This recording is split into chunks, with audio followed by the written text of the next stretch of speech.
Tenemos una UCI con 4 camas, 9 quirófanos y somos 450 empleados directos en la clínica y en total, pues con servicios auxiliares y externos, unos 700 trabajadores. Y se realizan en torno a 10.000 cirugías anuales. La Comunidad de Madrid es esta parte, es el centro del país. El 14% de la población española vive en Madrid y es la región de España con mayor densidad de población, con unos 829 habitantes por kilómetro cuadrado en la región y unos 5.000 habitantes por kilómetro cuadrado en la capital. Cada madrileño se estima que realiza unos 2,4 desplazamientos al día, unos 17 kilómetros y emplea unos 69 minutos en desplazarse al trabajar. La población con derecho a asistencia sanitaria pública es de cerca de 7 millones de habitantes en la Comunidad de Madrid y para ello existen 35 centros hospitalarios con hospitales públicos, 266 centros de salud, 163 consultorios. ¿Por qué contamos todo esto? Porque cuando vino la crisis, pues se declaró el estado de alarma y el confinamiento el día 11 de marzo. Ahí, bueno, pues a partir de ahí todos los días tenemos comparecencias diarias de las autoridades sanitarias, del ministro de Sanidad, que es el ministro Illa, el experto en emergencias sanitarias,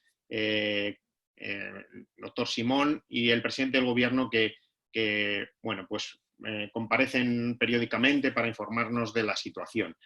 A partir de ese día, 11 de marzo, pues todo el mundo se quedó en casa. Y la experiencia y la situación fue dramática. Ya saben ustedes que España fue muy afectada después de Italia y en concreto la Comunidad de Madrid y la Comunidad de Cataluña pues fueron dentro del país pues los sitios más afectados.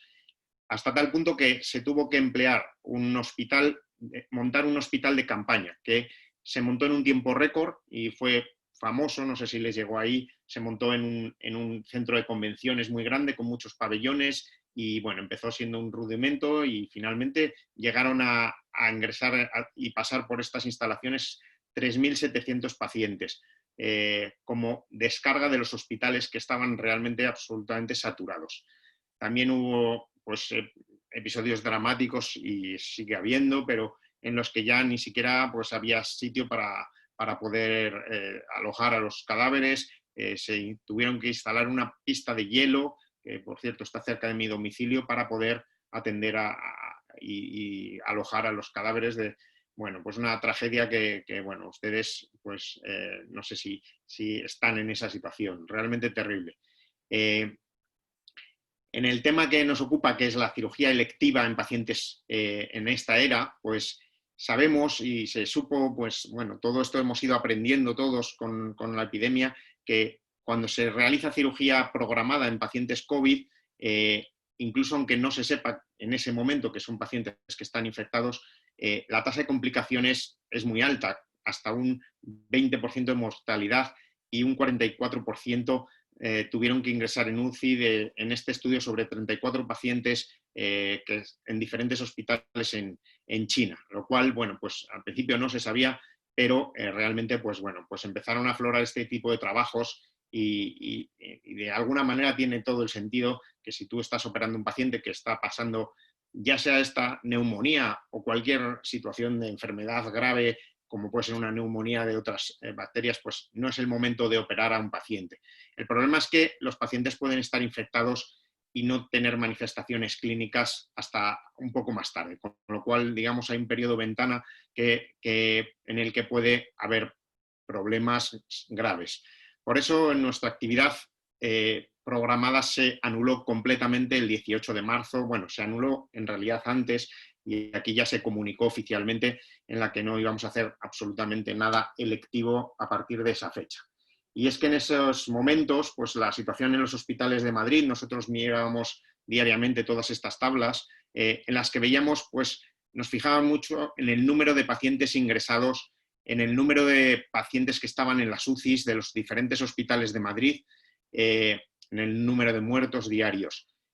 Para que se hagan una idea, yo me formé en el Hospital La Paz es un hospital que tiene cerca de 800 camas, 770 pacientes en ese día 3 de abril eran solo pacientes COVID, pero era así en todos los grandes hospitales de la ciudad.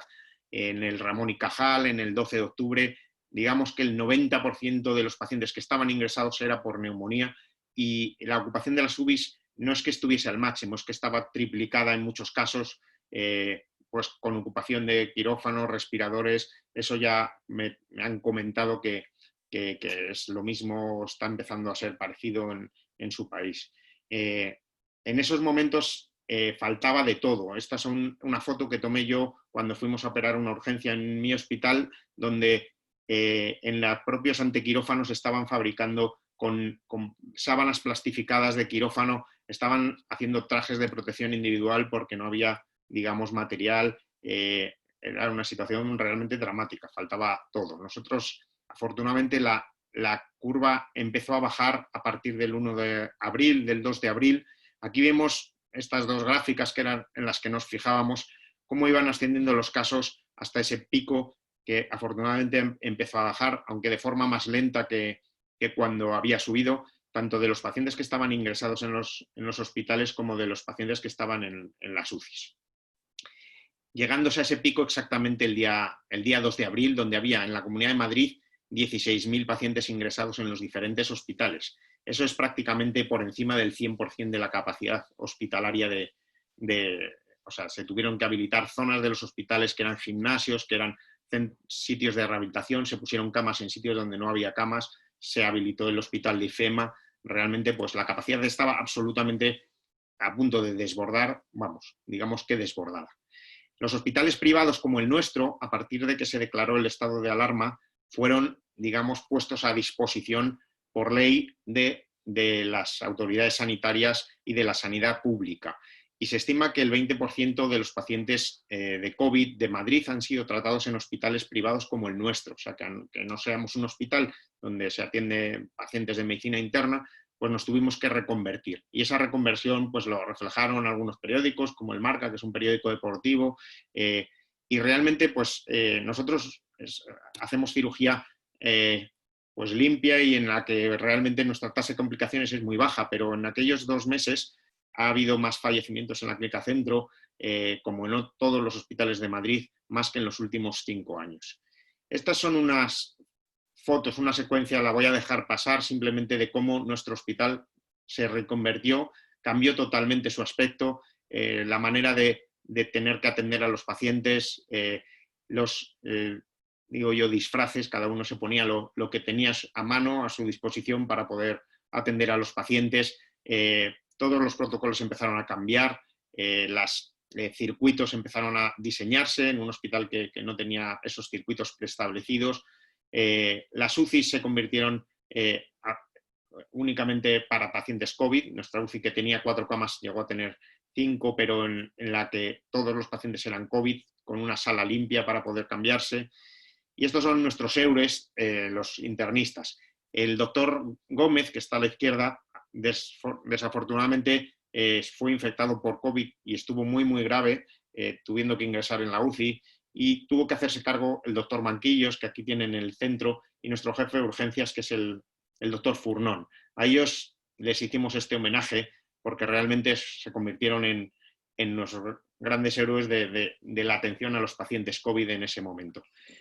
Como otros países, imagino, tuvimos pues un himno. Este es el Resistiré famoso. Esta es una canción de los años 70 que rejuveneció y se convirtió en el signo de la resistencia y de la resiliencia de todos los sanitarios. Y como traumatólogos, pues nos han hecho muchos memes y seguro que esto les ha llegado.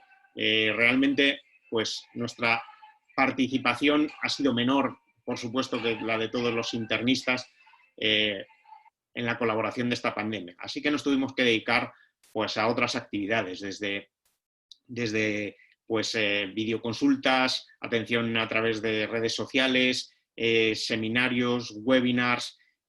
Nos pusimos a disposición de nuestros pacientes a través de los medios que teníamos, de Twitter, e iniciamos las teleconsultas. Las teleconsultas nunca habíamos hecho, tuvimos que reconvertirnos, estuvimos explorando diferentes plataformas. En nuestro caso utilizamos una que se llama Chipcar, también el WhatsApp Business, pero sobre todo el teléfono, donde llegamos, bueno, casi inicialmente de forma espontánea y progresivamente se fue organizando y estructurando, llamar a los listados de pacientes que habíamos operado, a los pacientes que estaban agendados, para que no se sintiesen abandonados ni olvidados y que supiesen que estábamos ahí. También hicimos, bueno, pues actividades formativas, webinars, bueno, un poco para mantener la mente ocupada ya que estábamos todos en casa. Y también teníamos que ir a operar, pero como ustedes habrán experimentado también, pues en el confinamiento, pues la incidencia de lesiones traumatológicas pues ha sido muy baja, salvo caídas domiciliarias, fracturas osteoporóticas, pacientes que tenían accidentes domésticos. Esto, bueno, pues en las primeras ocasiones nadie nos habíamos puesto un traje de estos y, bueno, casi que era un juego inicialmente, pero eran pocas las ocasiones en las que teníamos que ir a operar.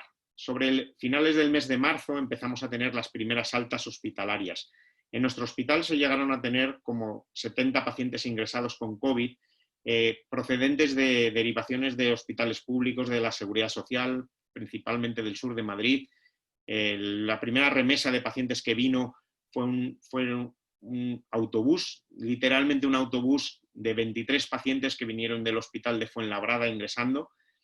Y a partir de ahí, esto es mi programación quirúrgica previa a la lesión, a la pandemia, y el 10 de marzo empezamos a ver esas líneas rojas que son cirugías suspendidas, y a partir del 16 de marzo exclusivamente operábamos fracturas, algunas fracturas, caídas domésticas, domiciliarias. A partir de ahí ya la actividad programada, como ven aquí en rojo, quedó absolutamente suspendida, y bueno, pues las pocas lesiones que vimos, esta es una paciente mayor con una fractura, esta es una paciente que se le cayó una taza en el pie y se rompió el tendón extensor, pero salvo estas anécdotas, alguna infección, alguna fractura compleja que había que seguir tratando, una paciente con una luxación tras una crisis epiléptica, por situaciones puntuales en las que tuvimos que ir a operar.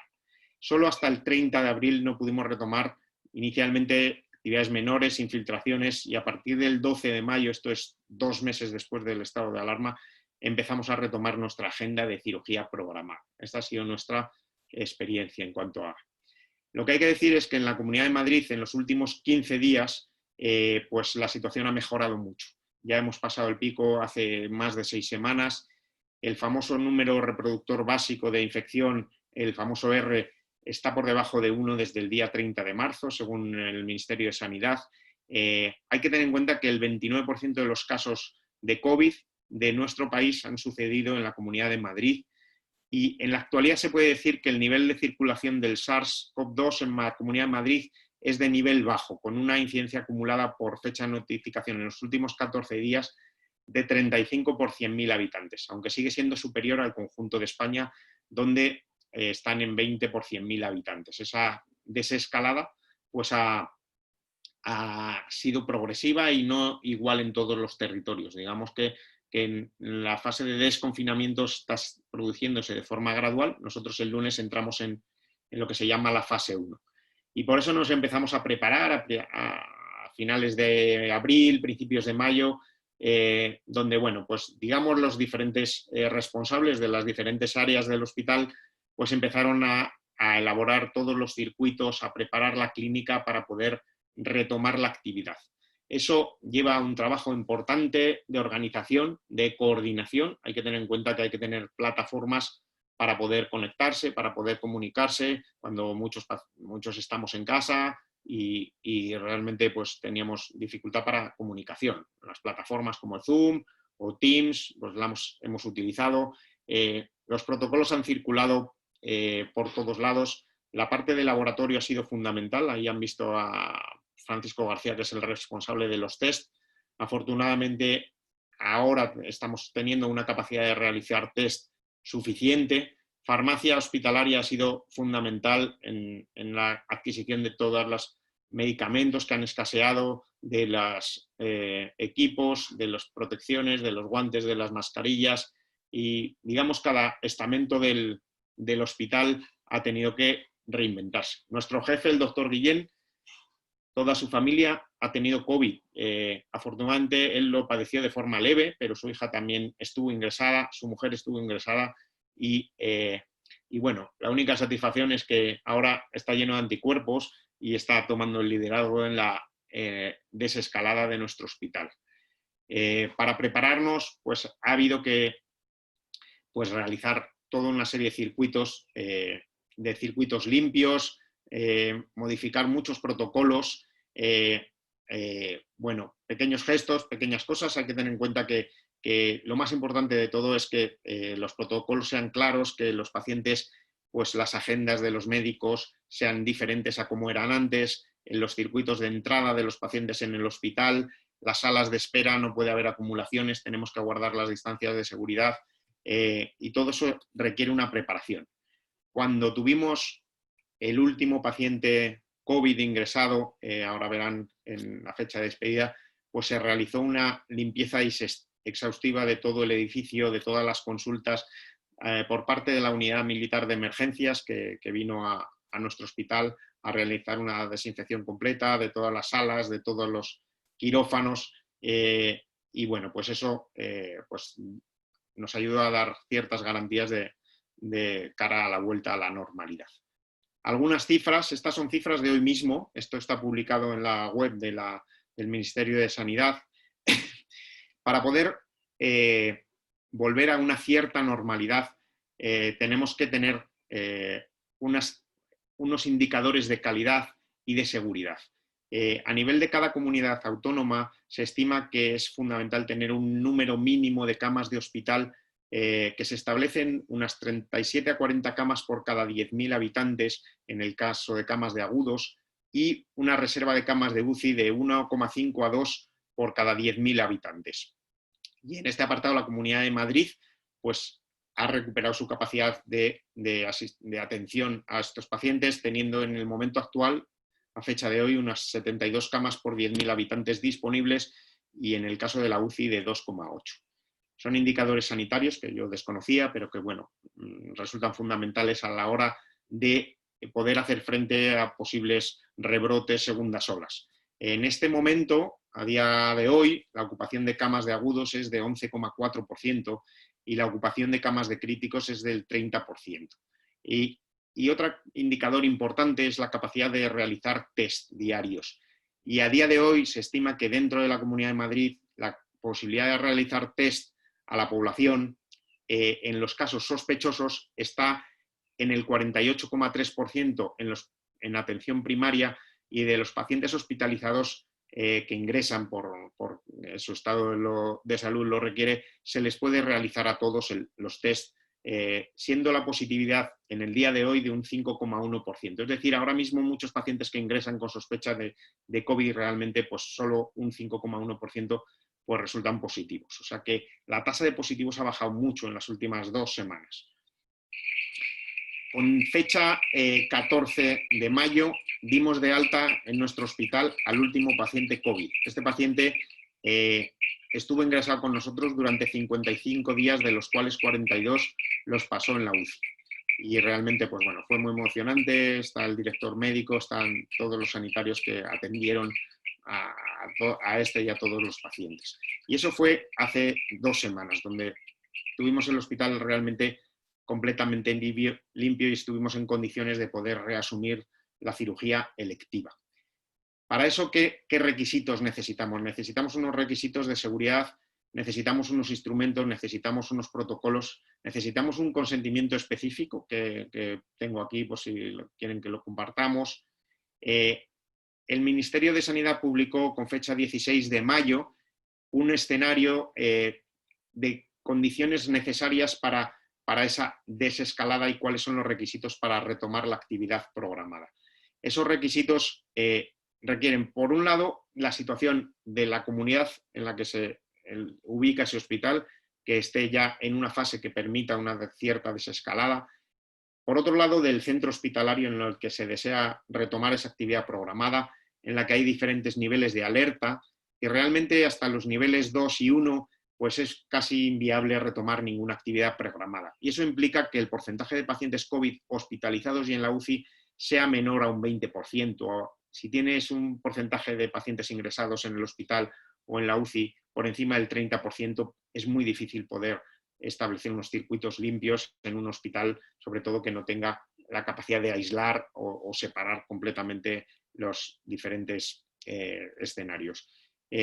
Por otro lado, también hay factores dependientes del proceso de base, y eso es importante a la hora de priorizar los pacientes en lista de espera. Tenemos que tener, bueno, pues procedimientos y empezar por procedimientos que tengan una gran eficacia quirúrgica y cuya demora tenga consecuencias más graves. Eso, estratificar esa priorización de los pacientes por los que se va a empezar a retomar la cirugía electiva es un factor importante. Tenemos que tener procedimientos que por un lado tengan una gran eficacia, que por otro lado, si no los realizamos, el paciente va a tener consecuencias y que los tratamientos no quirúrgicos tengan una eficacia muy inferior al tratamiento quirúrgico. Esos son los procedimientos por los que debe empezarse y también el procedimiento, idealmente tienen que ser procedimientos pues, que tengan menor riesgo de complicación, es decir, que tengan, pues hay esta estratificación en 5 niveles en los que se estima el tiempo quirúrgico,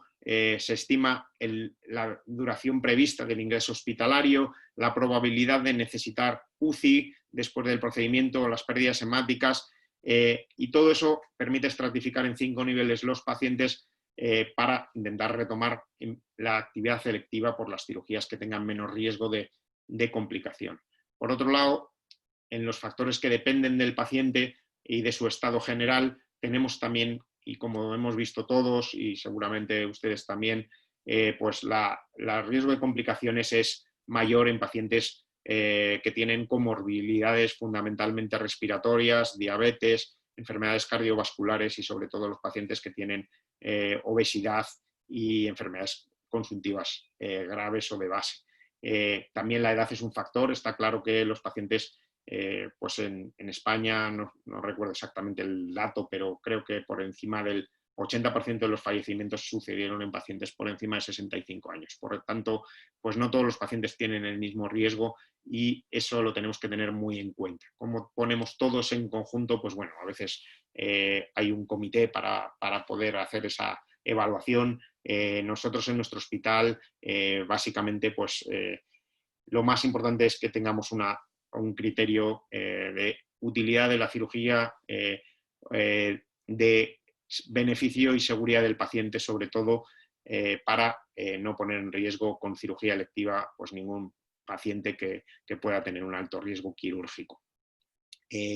¿Cuál es nuestro protocolo? Pues básicamente derivado también de las recomendaciones que da el Ministerio de Sanidad. En un paciente pendiente de cirugía programada hacemos un cribado clínico epidemiológico tan sencillo como hacer una serie de preguntas, pero esto tiene que estar sistematizado y tiene que estar protocolizado de manera que se realice a todos los pacientes de forma sistemática, con los síntomas de fiebre, tos, dificultad respiratoria, fatiga. Bueno, esta encuesta epidemiológica lo ideal es que se realice en el momento de programar la cirugía y que se repita 72 horas antes, para estar seguro que en ese periodo el paciente no ha desarrollado síntomas posteriores.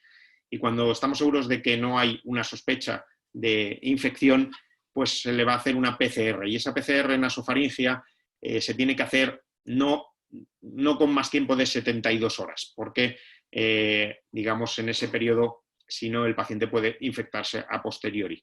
Nosotros, afortunadamente, ahora tenemos la capacidad de hacer esa prueba PCR nasofaringea a todos los pacientes que van a ser sometidos a cirugía electiva y aparte pues se les realiza un preoperatorio convencional.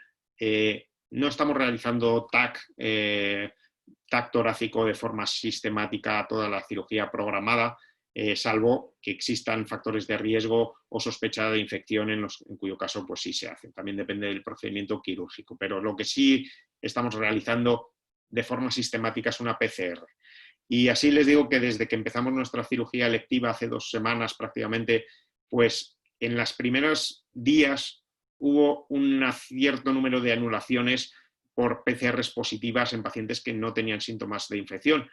Y en esta última semana hay que decir que eso ha sido excepcional. O sea que todavía en pacientes sin sospecha clínica de infección en la primera semana empezaron a haber pacientes que sí que dieron positivo en las pruebas PCR. Ahora estamos viendo que cada vez es más infrecuente que eso pase, ¿vale? Estas son las cifras de cómo ha pasado este tsunami por España y por la Comunidad de Madrid en particular. En la Comunidad de Madrid, a día 23 de mayo, tuvimos oficialmente 42.000 casos de COVID. Estuvieron en las UCIs de la Comunidad de Madrid 3.600 pacientes y ha habido reportados cerca de 9.000 fallecimientos. En toda España, el número de fallecidos se aproxima a 30.000, aunque hay variabilidad en las cifras, como me imagino que en muchos países. Y bueno, esto ha sido un poco el resumen de nuestra experiencia. Y quería ponerles un epílogo, no sé si se va a oír, pero voy a dejar que hable por sí solo porque pues es un homenaje a nuestro doctor Gómez. Me llamo Antonio Gómez Moreno, soy médico internista de la Clínica Centro y de la Clínica Ruber y me ha tocado sufrir la infección por el coronavirus de forma grave. Ingresé el 11 de marzo, he estado un mes ingresado y por lo menos 12 días en la UBI intubado. En estos momentos quisiera dar gracias a todos los compañeros médicos que me han atendido y sobre todo a esa especialidad anónima que es la UBI y a la cual le debo la vida. También quiero dar gracias a todo el personal sanitario. Me ha llamado la atención que en momentos de mucho agobio no he visto nunca ninguna mala cara y en el fondo todo han sido buenos gestos y ayudarme a volver a la normalidad lo antes posible. Para los que padecéis esta infección y habéis pasado por la UBI, como médico os aconsejo paciencia. Yo después de un mes estoy prácticamente normal, no me noto nada respiratoriamente, ando 5 o 6 kilómetros, tengo una mínima pérdida de fuerza, os aconsejo hacer mucha fisioterapia y aunque he perdido peso, voy recuperando. Me encuentro bien y después de un mes me voy a incorporar a trabajar. Muchas gracias a todos. Y muchas gracias al Hospital de la Princesa que me habéis logrado salvar la vida. Gracias. Bueno, pues esta era la presentación que quería compartir con ustedes. Y bueno, pues estoy abierto a sus preguntas y participación. Gracias, Santiago, por habernos dado esta gran presentación, mostrando la experiencia que han pasado ustedes. Le voy a dar paso al doctor Aliaga para que nos muestre más o menos la actualidad en Bolivia y luego hacemos las preguntas, el panel de preguntas y respuestas para que así podamos juntar todo. ¿Qué les parece? Excelente. Está perfecto, sí. Gracias, Santiago. Excelente tu presentación y dramáticos los números. Gracias, Santiago, también por el aporte de tu charla. Yo creo que el enfoque que nosotros podemos tener ahora para cómo encarar un futuro inmediato, eso es importante. Yo quiero contarles un poquito lo que está pasando en nuestro medio y qué estamos intentando hacer y qué estamos aprendiendo de a poco, ¿no?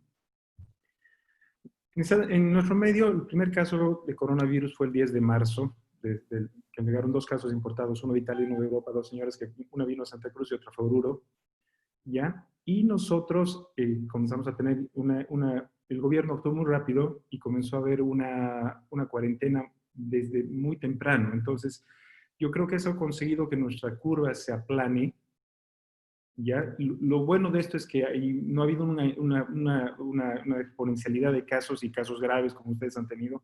Lo malo de una curva aplanada es que lleva más tiempo en resolverse y que la gente se inmunice por rebaño por más tiempo, ¿no? Entonces, ¿por qué una necesidad de un protocolo COVID en un servicio quirúrgico? Esto es lo que nos pasó a nosotros. El 23 de abril, casi un mes después de que se comienza la pandemia, llega a Bolivia y que ya tenemos en cuarentena, ingresa una paciente de 62 años con una fractura perimplante de fémur distal derecho, asintomática para COVID positivo, pero el hijo sí con tos y tosiendo y sintomático respiratorio. pasa por todos los filtros del hospital y se interna en el servicio, y bueno, todo el personal del servicio, enfermeras, el personal de los residentes, inclusive el médico que estaba a cargo de la paciente, se exponen a esta paciente. Entonces, decidimos, ya habíamos hablado antes de que se estaba manejando por los protocolos internacionales de que los pacientes se hagan una prueba de COVID pues, antes de la cirugía, justamente por todo lo que Santiago comentó. Y en este paciente se hace la prueba y 2 días después tenemos el resultado positivo. Entonces, esta paciente, justamente para evitar todas las complicaciones por el síndrome inflamatorio que se produce, se decide postergar la cirugía. A raíz de esto, nosotros comenzamos a revisar un poquito los protocolos del gobierno boliviano y los protocolos que tenemos en la gobernación en Santa Cruz. Y todos ellos hablan del coronavirus, de la detección de casos sospechosos, de casos que ya están positivos, cómo manejarlos, etcétera, pero ninguno habla, en ninguno de estos protocolos hasta la fecha se menciona qué es lo que pasa con los pacientes que requieren de tratamiento quirúrgico durante esta pandemia, y tampoco se habla qué hacer en un futuro inmediato cuando ya estemos retornando de a poco las actividades normales. Entonces, por este motivo nosotros hicimos, obviamente basándonos en otros protocolos internacionales, un pequeño plan de contingencia que lo comunicamos a todas las autoridades de la Caja Petrolera y de nuestro hospital. Intentamos que esté un poco casado con el protocolo de manejo del quirófano para que no haya discordancias. Y la idea de esto es que nosotros somos una especialidad, como dijo Santiago, de segunda línea. No estamos enfrentados directamente a los pacientes con coronavirus, pero debemos intentar cerrar la puerta trasera, que es por donde también pueden entrar pacientes a las áreas limpias del hospital, que es lo que justamente no queremos. Entonces, si ustedes ven, esto es un esquema de lo que puede pasar en Bolivia. Ahorita estamos en plena fase de crecimiento. Esta es nuestra curva. Esta es una curva actualizada al día de ayer, donde van viendo que estamos en la ascensión. Todavía no hemos llegado al pico de la curva, ¿ya? Que se espera que esté llegando aproximadamente entre el 11, alrededor hasta el 11 de julio, ¿ya? Donde vamos a comenzar a subir la curva ascendente y comencemos a entrar en una fase de transición que va a alcanzarse más o menos en el mes de agosto, alrededor del 9, 10 de agosto. Son proyecciones que se tienen en nuestro medio, obviamente va a depender un poco de los casos. Y nuestra fase va a comenzar a decrecer a partir de agosto para que estemos más o menos en la fase que Santiago comentaba de poder pensar en un retorno a las actividades quirúrgicas programadas. Hay obviamente un margen de error. El problema en nuestro medio es que las pruebas no están acompañando el número de casos. Entonces, ustedes ven, en Bolivia la aceleración de casos ha comenzado el 12 de mayo, donde han comenzado a haber 2.900 casos, ¿ya? Y se espera que para el 8 de junio, es decir, de aquí alrededor de 10 días, tengamos 12.500 casos y estemos en el punto de inflexión de la curva donde estemos exponenciales y se encuentra en un crecimiento constante alrededor del 11 de julio, cuando se espera que tengamos alrededor de 24.000 casos, ¿ya? Como les decía, la fase final de esta curva y el de crecer va a estar alrededor del 9 de agosto y esperamos que el fin de nuestra pandemia comience en el mes de diciembre en sus 2 fases, ¿sí? Entonces, se estima que en Bolivia, manteniendo las curvas, manteniendo el promedio, que tengamos alrededor de 34.000, casi 40.000 pacientes infectados para esa fecha. Esta es la curva actual que ven. Hay picos, obviamente, porque como de vez en cuando los laboratorios, por lo menos en Santa Cruz, que es el centro de las pruebas para Santa Cruz y para el Beni, que son los 2 lugares con mayores índices de infección, entonces a veces se acumulan las pruebas y estas son presentadas de golpe, entonces pueden haber picos que salgan un poco, pero esto es lo que está ocurriendo. Entonces estamos justamente en pleno ascenso aún, ¿ya? Y nuestra tasa del famoso número de contagio, el R0, ahorita está en 2.05. Entonces estamos todavía en un factor de crecimiento muy alto donde cada 9 días más o menos estamos esperando que se nos dupliquen nuestros casos. Por lo tanto, con este tipo de curva, con la cuarentena y con todo esto, se espera que la pandemia tenga un total de duración en nuestro medio de 10 meses. Son proyecciones de un ingeniero que se llama Alcides Franco y, como les decía, el pico máximo va a estar el 9 de agosto, donde vamos a tener alrededor de casi 30.000 casos. ¿Esto para qué nos sirve? Porque esto nos permite proyectar nuestros recursos, permitir planificar qué vamos a hacer con nuestro personal, qué necesitamos, qué medidas tenemos que tener para mejorar nuestras pruebas de laboratorio, nuestras pruebas de diagnóstico, qué otras medidas sanitarias vamos a tener que tener, porque probablemente en el momento que nuestros internistas se enfermen, en el momento que la terapia se enfermen, tal vez nosotros los ortopedistas vamos a tener que ir a la primera línea de batalla. Entonces, esto tiene que ayudarnos a planear. Nuestro medio no tiene la misma capacidad de recursos que tiene, por ejemplo, España. Nuestro índice de cambios es mucho más bajo. Entonces, peor nuestra relación con cambios de terapia intensiva. Por ejemplo, con relación a este ejemplo, si nosotros vemos que estamos comenzando una fase exponencial de la curva y nuestro aumento de pruebas simplemente es lineal, es probable que al final de este mes, en unos pocos días, tengamos cerca de 10.000 casos, o sea, estemos duplicado lo que tenemos ahora. El problema de esto es que vamos a tener menos casos positivos porque hay menos pruebas. Entonces, lo que habla el doctor con relación a la cantidad de pruebas disponibles es algo que el gobierno, debemos que exigir que el gobierno trabaje y nos dote de pruebas para poder hacer diagnóstico precoz y poder tomar las medidas previsibles. Entonces, estamos ahorita en una fase comunitaria, entrando en una fase 5 prácticamente, les diría, ¿no? Teníamos al 25 de mayo, el día de ayer, teníamos 6.060 casos confirmados en todo Bolivia, de los cuales el 75% está en nuestra ciudad, en Santa Cruz, en nuestro departamento, perdón. Ayer, el 82% de los casos positivos en Bolivia fue en el departamento de Santa Cruz, con 328 casos, ¿ya? Y nuestra tasa de letalidad, por suerte, está bastante baja. En Santa Cruz actualmente está en el 2.82%. El problema es que tampoco tenemos recuperados, porque si no hay pruebas para hacer diagnóstico, hay menos pruebas para hacer a los pacientes que están en fase de recuperación. Entonces, nuestro porcentaje de recuperados al momento es súper bajo. Estamos con el 5.69% de pacientes recuperados en Santa Cruz, porque no hay pruebas. Entonces, el protocolo que yo les puedo enviar a los colegas de nuestro medio que hemos trabajado aquí en Santa Cruz, visa básicamente 3 cosas: la hospitalización, el área quirúrgica, crear un rol de servicios, de turnos en el servicio para los pacientes justamente que tienen algún accidente, que como dijo el doctor, por suerte son muy pocos. Hemos visto que más o menos hemos tenido casi un 90% de caída de los casos habituales que teníamos de lesiones, de accidentes y otro tipo de cirugías, y se ha decidido suspender la consulta externa. Y necesitamos también que las instituciones nos brinden un mejor equipamiento de protección personal para todos los casos. Entonces, en la hospitalización, todos los pacientes tienen que tener una evaluación diaria para ver si presentan síntomas y tienen que haber una prueba de COVID en lo posible. Y aquí les comento que en nuestro medio hay excepciones. ¿Por qué?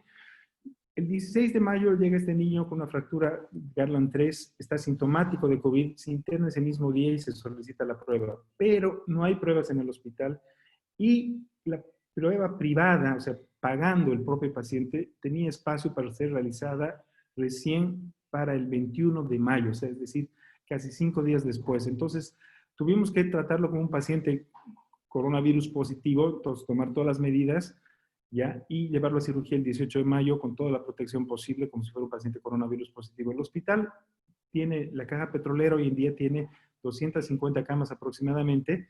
Tenemos 8 salas de cirugía y de esas 2 salas se han acondicionado específicamente para pacientes coronavirus positivos demostrados.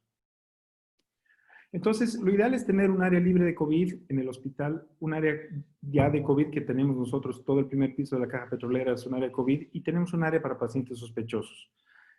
Se ha decidido suspender toda la actividad de cirugía electiva y solo realizar cirugía de emergencia u oncológica que realmente sea de riesgo al paciente o aquella que pueda traer consecuencias definitivas para el paciente si esta no se realiza. Entonces, miren, si ustedes ven la foto de arriba, es así como nosotros tenemos nuestros equipos de protección y lo ideal sería tener como estar abajo, ¿no? Obviamente las condiciones de nuestro medio no lo permiten, pero no dejen de tomar todas las precauciones porque hoy en día cualquier paciente, cualquiera de nosotros puede ser coronavirus positivo y como dice el doctor, paciente que está sintomático, que hace positividad y entra un síndrome inflamatorio muy grave, puede complicarse en su evolución postquirúrgica, inclusive subir mucho su índice de mortalidad. Entonces, como recomendaciones en general es disminuir el uso del bisturí eléctrico, eviten el uso de sierras oscilantes. Si se puede evitar el uso de un perforador neumático que bota aire y que hace circular el aire y aumenta la aerolización, podría ser una recomendación. Hemos hecho un rol de turnos diarios solo a llamado, porque no es necesario que un traumatólogo esté en el hospital para atender a veces 2 o 3 pacientes en el día, todo el día. Entonces está intentando hacer a llamado. Hemos evitado que los pacientes mayores, los médicos mayores de 65 entren al rol. Se ha suspendido la consulta externa. Esto lo coordino yo como jefe del servicio y obviamente yo les puedo decir que el apoyo directo que hemos tenido en el hospital hacia nuestros residentes, que son gente joven, que obviamente en caso de enfermarse tiene menos riesgo que la gente mayor del servicio. Y ahora lo que nos queda, en base a todo lo que el doctor nos ha demostrado y otras publicaciones, es diseñar un plan post-cuarentena. De acuerdo, obviamente, a las normativas vigentes en nuestro estado y a las características de los servicios, ¿no? Entonces, esto es lo que yo quería compartirles un poquito. Y lo que les decía, nosotros tenemos que exigir que nuestras instituciones nos brinden los equipos de protección personal. Veo que nosotros conseguimos donaciones, veo que muchos de nosotros nos hemos comprado los equipos de protección, ¿ya? Pero tenemos que exigir que las instituciones nos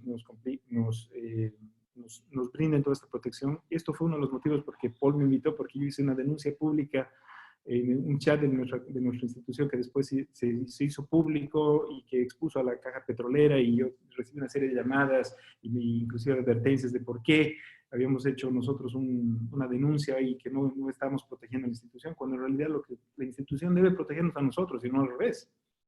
¿Sí? Las instituciones tienen que proteger al personal que está dando el servicio, que está cuidando de los pacientes y cuidar de los pacientes, ¿no? Entonces, bueno, lo ideal es que en el pabellón quirúrgico también cuenten con todo el equipo de protección. Aquí hay algunos ejemplos, y evitar todas las medidas de sterilización y contaminación personal posible que ya las tienen. Este es un pequeño comentario que yo les quería hacer de la situación en nuestro medio. Obviamente, todavía estamos nosotros como si estuviéramos un mes antes de lo que ustedes están viviendo en España. Entonces, espero que esta información sea útil para los colegas que viven en nuestro medio. Y los que gusten, tenemos este pequeño protocolo que se los puede enviar. Gracias. Gracias, Eduardo. Muy clara tu presentación. Dale, Wilson, por favor. Gracias, doctor Aliaga, por la presentación, y nos da un pantallazo más o menos de cómo estamos nosotros, nuestra realidad aquí en Santa Cruz. ¿Cómo ve, Santiago, nuestra experiencia que tenemos acá, que presentó el doctor Aliaga, en relación a lo que ustedes ya vivieron allá, este tema, ¿no?, del COVID? Pues la verdad que, pues claro, es como si revives un poco lo que les deseo. Ojalá que no lleguen a la situación que se ha vivido aquí. Yo veo que, bueno, hay muchos países que como dijo el doctor Aliaga, si realmente el confinamiento se realizó muy pronto, pues yo creo que el confinamiento funciona, y que aquí en Madrid, pues sí, bueno, es muy difícil hacer estimaciones de qué habría pasado si no nos hubiésemos quedado todos en casa. Hay muchas cifras, se especula que puede ser pues 10 veces más alta. Lo que no se puede permitir ningún país es que el sistema colapse a tal punto que la gente llegue a morirse por la calle, ¿no? Nosotros hemos estado, al borde, o sea, realmente al límite absoluto de las capacidades de los hospitales de la Comunidad de Madrid. Superadas esas capacidades, pero digamos como si hubiese desbordado un poquito, pero no llegó a ser tan, bueno, ha sido muy dramático, pero me refiero que los hospitales llegaron a absorber, no llegó a ser. Ha habido zonas puntuales donde realmente pues no podían ni absorber, pero realmente, bueno, pues claro, yo veo las estimaciones y los tiempos hasta agosto, y bueno, pues es muy duro para todos, porque los que están en primera línea, yo tengo compañeros, como todos, somos médicos y todos tenemos amigos internistas, amigos intensivistas, amigos anestesistas que lo han pasado mucho peor que nosotros y han tenido que tomar decisiones difíciles y no han tenido los medios para tratar a los pacientes. Lo que vivimos en Madrid y esto me lo han comentado muchos colegas que han estado en primera línea, es que los pacientes que se trataron en la primera fase y los que se trataron, digamos, a partir de la mitad de la fase, habían mejorado su pronóstico. O sea, los médicos aprendieron a tratar mejor a los pacientes. Se vivió un poco lo de todas las teorías, la fase inflamatoria, los protocolos de anticoagulación a todos los pacientes. Los tratamientos no fueron igual el día 11 de marzo que eran el día 11 de abril. Todos los pacientes empezaron a estar anticoagulados, y aunque todavía no hay tratamientos que hayan demostrado una gran eficacia desde el punto de vista de medicación, pues bueno, también el uso de corticoides parece que mejoró. no sé, digamos que los pacientes que ingresaron en la segunda parte tenían un mejor pronóstico que los que ingresaron en las primeras fases. Entonces, bueno, todo eso da una esperanza de decir, bueno, pues si somos capaces de... Pero bueno, seguramente de todas las medidas que se pueden tomar, el confinamiento siendo muy, muy duro, teniendo unas consecuencias económicas que ahora estamos empezando a vislumbrar y que van a ser dramáticas, pues por lo menos ha contenido, y creo que eso es objetivo y podemos, ahora que estamos ya en una clara curva descendente, pues afirmar que ha merecido la pena y que les animo a ustedes a que bueno, pues sean, transmitan. Nosotros somos como médicos también educadores de la sociedad, a veces utilizamos las redes sociales y este tipo de canales y la gente se mira mucho en lo que nosotros digamos y yo creo que bueno, tenemos que dar un ejemplo, ¿no? En ese aspecto para, aunque no estemos en primera línea, pero bueno, todos tenemos familiares, amigos que nos van a los que vamos a servir de referencia. Entonces, bueno, pues dentro de que no estamos como traumatólogos, pues teniendo una actividad importante, pues sí que... La otra cosa que les quiero transmitir es que estamos en casa y hay que mantenerse activos, ¿no? Activos con las agendas de los pacientes. Los pacientes a lo mejor no les podemos tratar o no vamos a hacerles una cirugía electiva que no es urgente en este momento. No tiene sentido si están en plena epidemia, pero sí que agradecen una llamada, agradecen que no te olvides de ellos.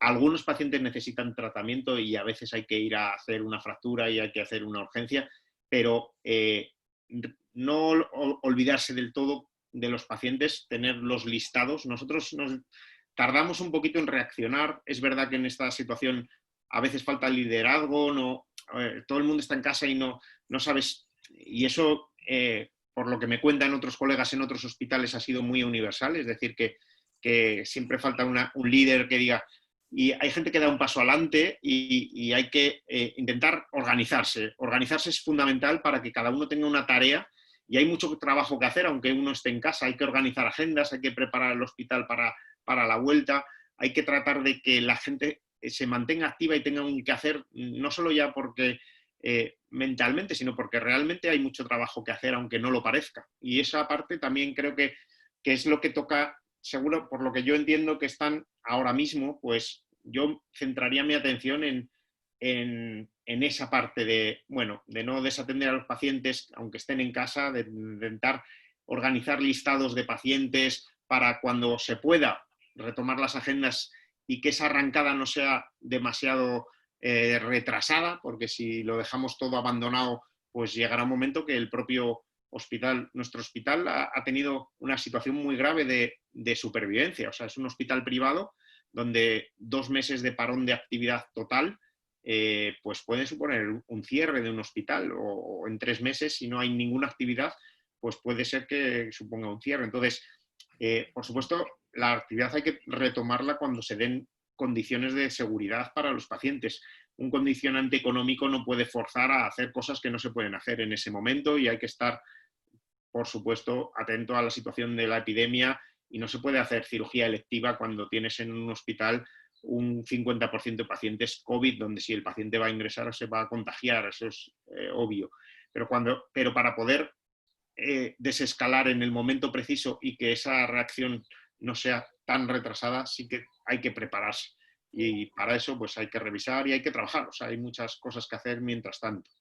Y a eso les animo. Quizás si puedo servir de algo en lo que tuvimos la experiencia. No, excelente, Santiago. Yo la verdad, quiero hacerte un par de preguntas. Bueno, tenemos muchas.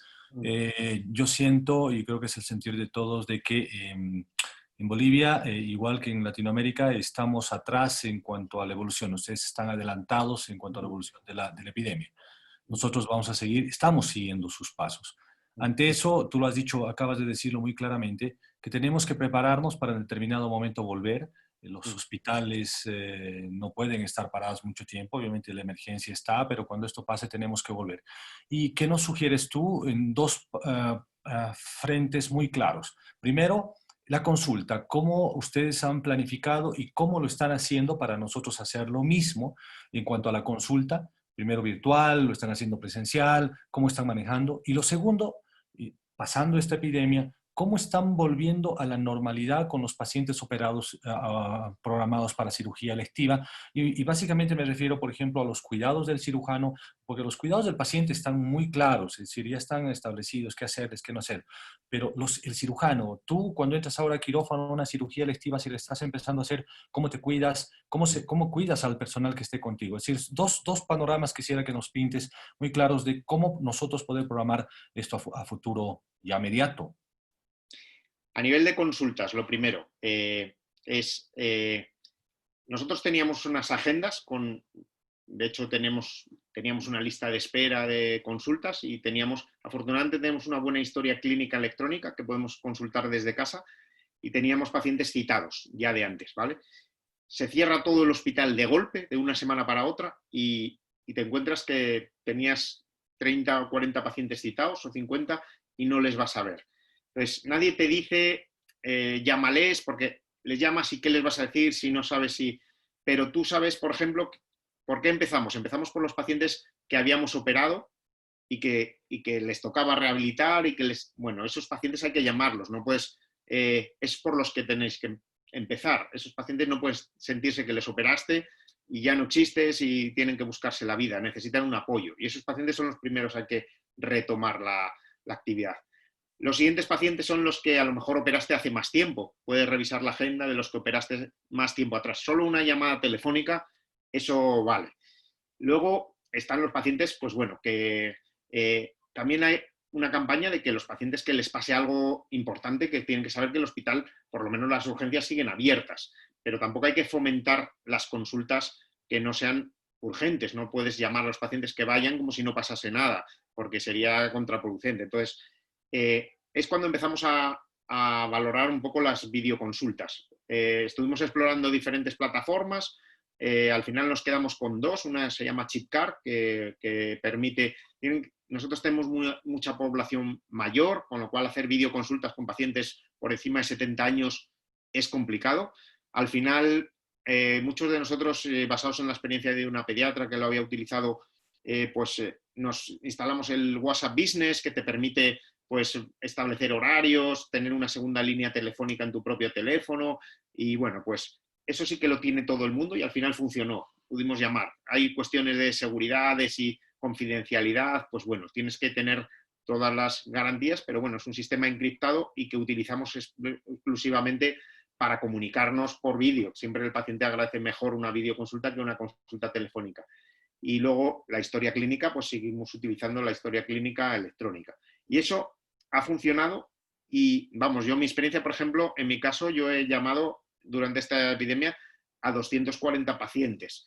Esos pacientes también, al principio no sabíamos si podríamos facturarlo, al final, pues las compañías de seguros nos dijeron que sí, que lo iban a facturar, o sea que de alguna manera, bueno, pues sabes que estabas haciendo un trabajo por el bien del paciente, pero luego también que tenías una cierta actividad para no pensar que no estabas haciendo nada en ese momento, ¿vale? Y después, cuando hemos retomado la actividad, yo mañana tengo consulta y tengo citados 50 pacientes. Esos pacientes normalmente los vería en un turno de 10 horas o por ahí. Los tengo programados en 14 horas, o sea, voy a empezar a las 8 de la mañana y acabaré a las 10 de la noche, porque tienen que estar me parece que es cada 15 minutos para que no haya acumulaciones en la sala de espera. O sea, hay que hacer una logística. Las chicas de control de consultas y de agendas se volvieron locas porque cada semana había cambios, había que llamar pacientes, reprogramar cuáles eran de videoconsulta, cuáles eran de consulta telefónica. O sea, por eso hay mucho que hacer. O sea, esas agendas es muy importante que haya gente pendiente de ellas, que haya organización, que cada servicio se unifique y que no haya acumulación. A la hora de la segunda pregunta, la actividad programada. Yo creo que hay cosas... A ver, todo el mundo al principio pensamos, pues yo qué sé, tengo que tener un sistema de infrarrojos o de rayos ultravioleta para desinfectar los quirófanos o... Al final, la seguridad la dan los protocolos clínicos de decir, bueno, pues vamos a hacer una encuesta epidemiológica para ver si este paciente tiene síntomas, si estuvo en contacto, si es personal sanitario que está más expuesto, si hicieron pruebas COVID y voy a pasar esa encuesta a todos los pacientes que les voy a operar y se la voy a repetir 72 horas antes y afortunadamente tenemos los test.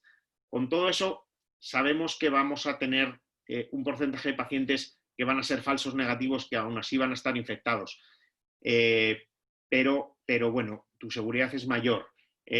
Nosotros, la cirugía programada que estamos haciendo ahora, afortunadamente, como es un hospital traumatológico, estamos haciendo sobre todo la parte de artroscopia, con pocas incisiones, anestesia locorregional, que no, a ser posible hospital de día o ingresos de 24 horas, con apoyo telefónico luego para que el paciente pueda darse de alta pronto, pero tenga seguimiento. Hay muchas herramientas de vídeo que hemos puesto en el canal de YouTube de la Centro con recomendaciones, con ejercicios posoperatorios, con fisioterapia. Los servicios de fisioterapia han vuelto a abrir, pero siempre un poco con las mismas medidas de control de entrada, que no haya aglomeración de pacientes. Nosotros, de los pacientes que ingresaron, que empezamos a operar a partir del 12 de mayo, cuando ya empezamos a hacer cirugía no urgente, se hacían test COVID a todos los pacientes y se siguen haciendo. Pero en la primera semana salieron todavía bastantes positivos, o sea que tuvimos que anular bastantes cirugías que habíamos programado porque les había salido el test positivo, o sea que eran pacientes potencialmente infectivos. En la segunda semana ha habido bastantes menos y en esta última prácticamente no ha habido ninguno, o sea que realmente se nota una bajada drástica en poco tiempo en la tasa de infectividad, o sea que una vez que la epidemia empieza a bajar, al principio lo hace lentamente, pero llega un momento, o por lo menos esa es la impresión que estamos teniendo y también que nos transmiten las autoridades, es que empieza a bajar bastante rápido y se corrobora con los test. O sea, el porcentaje de test positivos publicado por el Ministerio ha bajado de un 17% a un 5% en esta última semana de pacientes que ingresan por clínica respiratoria. O sea, que ha sido, bueno, bastante positivo en las últimas 2 semanas, pero bueno, siempre muy atentos a todos esos indicadores sanitarios, a las publicaciones, que todas son criticables y todos nos quejamos de que la información no está contrastada, pero bueno, es con la que te manejas y bueno, no, realmente yo creo que no se puede uno quejar tanto de la información porque tienes... nunca va a ser 100% fiable, pero es lo que tienes para manejarte, con lo cual, digamos, nuestra tarea es intentar hacer las cosas con sentido común y con honestidad también y un poco con ética, porque lo que no se puede es forzar las indicaciones. No puedes, yo creo que, bueno, una de las cosas que hacemos habitualmente es, cuando revisamos los listados de pacientes, podemos buscar a la gente más mayor y a esos pacientes llamarlos para que, en la medida de lo posible, no vayan al hospital, porque el riesgo para ellos es mucho más alto. Entonces, si tienes una lista de 50 pacientes, nosotros nos permite además ordenar por edades, y yo siempre llamo a los pacientes por encima de 65 años para ver si lo puedo solucionar por teléfono y no tienen que ir, por lo menos hasta la semana pasada. Ahora ya pues va siendo más, pero es una recomendación. Muchas gracias, Santiago. Realmente clara tu presentación. A propósito de lo que decías, hay una pregunta que dice, ¿cuánto tiempo espera entre paciente y paciente ahora les han dado en la consulta? Pues en pacientes nuevos, lo que han hecho en las personas que han organizado las consultas es que nos citan cada 15 minutos, pero también intentan que los médicos que vamos no coincidan, o sea, que esté muy distribuida. Afortunadamente estrenamos un edificio que le enseñé en la primera diapositiva solo de consulta externa, que es bastante amplio, pero lo que han hecho es que hemos separado las agendas para que los médicos que tienen mucho volumen de paciente no coincidan, porque claro, si yo tengo 15, pero mi colega también tiene 15 y la sala de espera es la misma, pues se juntan 30 pacientes, con lo cual eso no puede ser. Entonces tienen que revisar, por eso es muy compleja la revisión de las agendas, para que en el espacio que hay jamás se acumulen más pacientes. Luego hay que dar recomendaciones a los pacientes que no vengan acompañados, que vengan ellos solos si no son...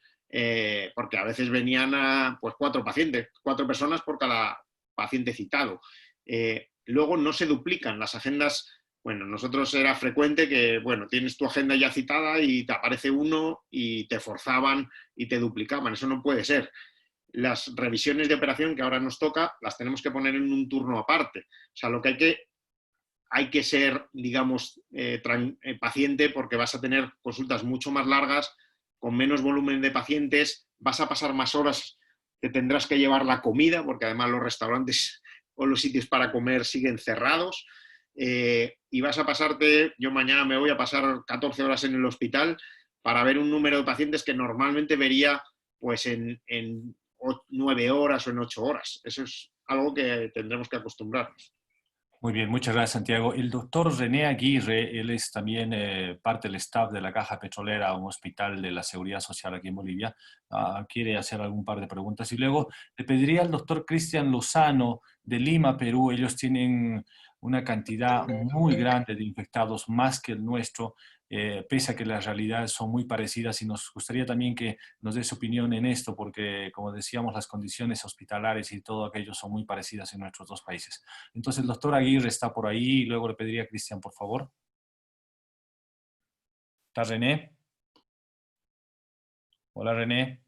Bueno, mientras se conecta al doctor Lozano. Cristian, buen amigo nuestro, siempre está con nosotros en los temas de Abamet. Realidades muy parecidas, pero números diferentes. ¿Cómo están manejando esto, Cristian, ustedes?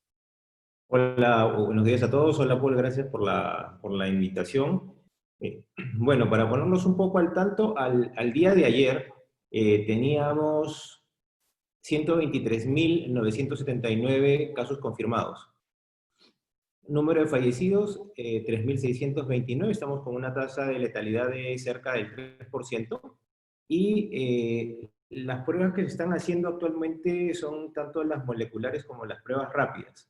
Así que, bueno, hay bastante oferta de pruebas, tenemos bastante pruebas, tanto por parte de las entidades gubernamentales como de algunos laboratorios privados. Y desde el día de ayer ya se ha levantado parcialmente la cuarentena, y entonces hay una serie de regulaciones para el retorno a la actividad económica.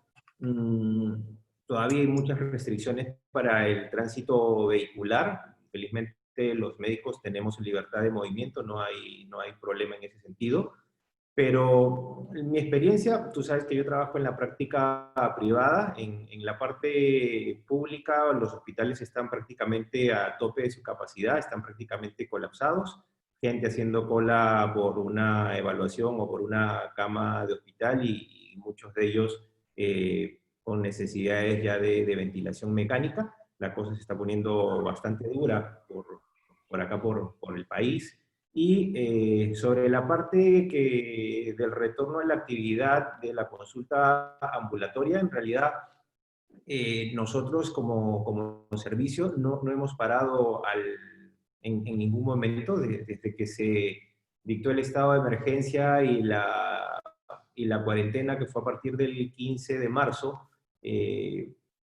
Todavía seguimos atendiendo algunas consultas, puesto que el trauma se sigue presentando a diario, a pesar de la gente estar guardada en casa, pues se esguinzan, se caen, se fracturan, y básicamente son esos pacientes los que estuvimos atendiendo en los últimos 70 días. Como protocolo teníamos la opción de hacerle las pruebas rápidas, no las pruebas moleculares, que ya ahora sí las tenemos a disposición, y entonces todo paciente que va a entrar al quirófano, salvo en las emergencias que solamente entran con la prueba rápida, se le está pidiendo la doble prueba para ver el estadio o el momento de enfermedad en el cual se encuentra. Como lo comentaba Santiago, la consulta nosotros la hemos retomado ya un poquito más regular desde el día de ayer. Igual tratamos de que no mezclar médicos que tengan mucho flujo de pacientes por la cantidad de gente que se puede juntar en una sala de espera. Lo que estamos tratando es de espaciar los pacientes. Antes, si veíamos 4 pacientes en una hora o 3 pacientes en una hora, ahora las consultas son de 30 minutos. Todos los pacientes son previamente citados, no estamos recibiendo pacientes entrecitados ni pacientes que no tenían cita. Es decir, la consulta se ha vuelto muy extremadamente ordenada, y eso también tiene que ver que contamos con una historia clínica electrónica, y bueno, aparte mi asistente maneja bastante bien la lista de los pacientes que están en espera o pacientes que requieren una atención preferente. Entonces, consultas más espaciadas, todas las consultas son previa cita. Normalmente recomendamos que el paciente vaya solo o máximo con un acompañante. Si es que eventualmente, como a veces pasa con algunos niños, que van con el padre o con la madre, al consultorio solamente entran con uno de los padres, no entran los dos. Y la telemedicina la hemos empezado a utilizar, pero en nuestra especialidad lo veo un poco difícil. Utilizamos telemedicina así para algunas segundas opiniones o para algún seguimiento de pacientes que uno pueda hacerles el examen a distancia, es decir, bajo ciertos protocolos de seguimiento. Las rehabilitaciones recién han empezado a funcionar el día de ayer y eso era un gran limitante para muchos de nuestros pacientes, puesto de que no teníamos cómo rehabilitarlos y particularmente mi enfoque ha sido por segmento corporal encontrar algunos tutoriales en YouTube y mandárselos a los pacientes para que sepan exactamente qué es lo que tienen que hacer. Como te digo, desde ayer ya empezamos con la consulta de rehabilitación. Todavía no hay una organización real y un engranaje entre el servicio de ortopedia y rehabilitación, pero yo calculo que en el transcurso de las próximas 48, 72 horas debemos estar bastante engranados. Sobre el manejo de los pacientes en quirófano, las pruebas rápidas son para los pacientes de trauma que están ingresando de emergencia. Si es que hay algún paciente COVID confirmado, hemos dividido el centro quirúrgico en dos. Tenemos una sala de operaciones con presión negativa para los pacientes COVID. Al igual que la hospitalización, tenemos un pabellón exclusivo con COVID, con pacientes COVID que incluso tienen una unidad de cuidados intensivos, no muy grande, pero que la manejan bastante bien. Y lo que notamos es que obviamente los pacientes tienen pavor de acercarse a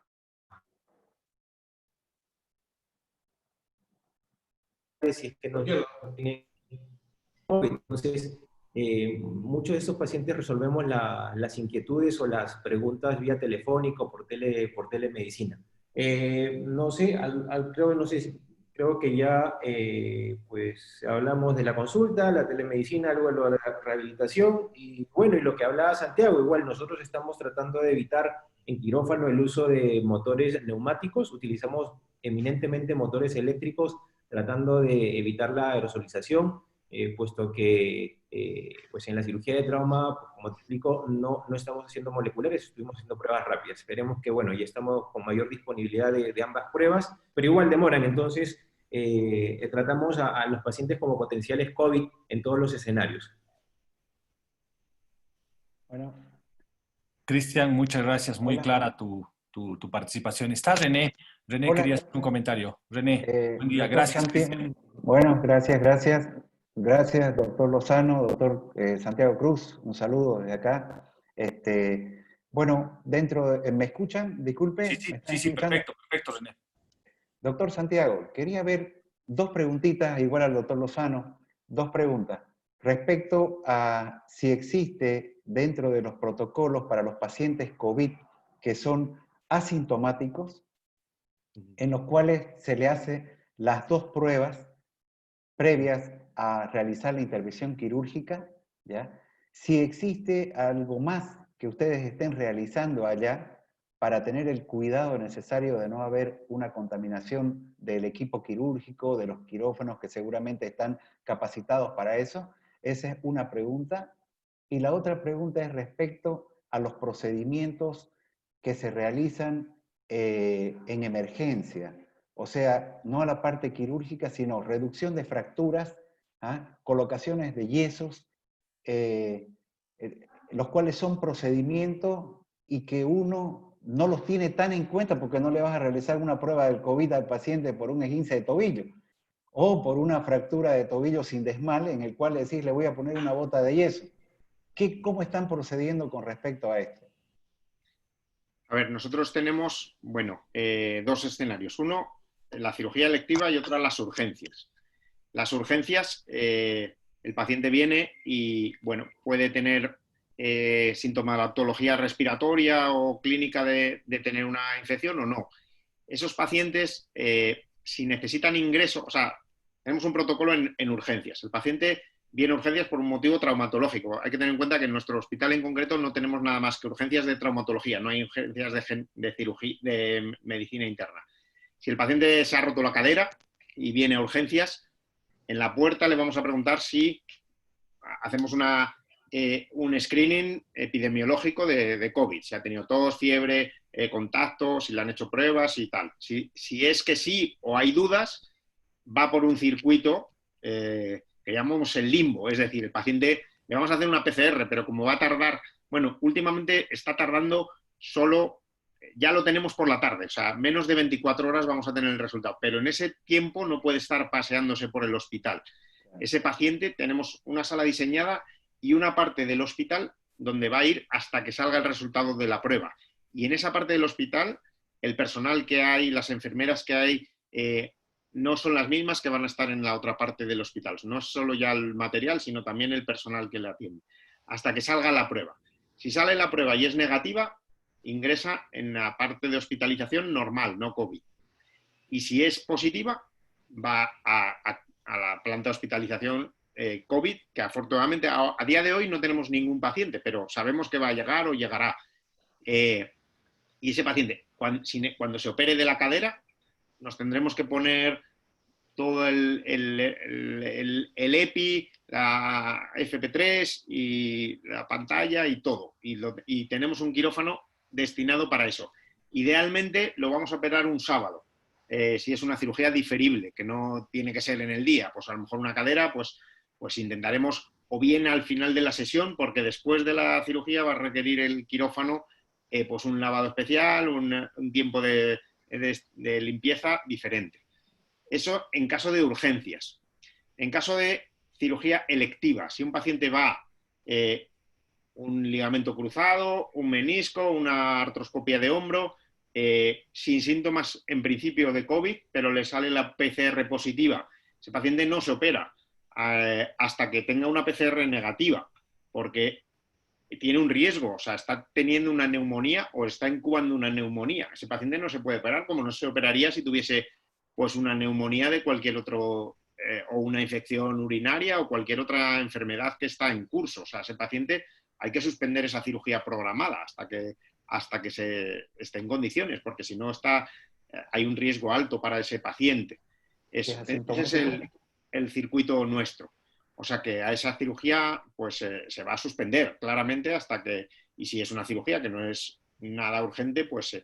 Y luego a nivel de otras pruebas de screening, o sea, los pacientes también, o sea, hay los protocolos estrictos, en nuestro caso es la PCR, pero ante sospecha de otro tema, o sea, una analítica con tiempos de coagulación, pero bueno, pacientes con ASA 2, 3...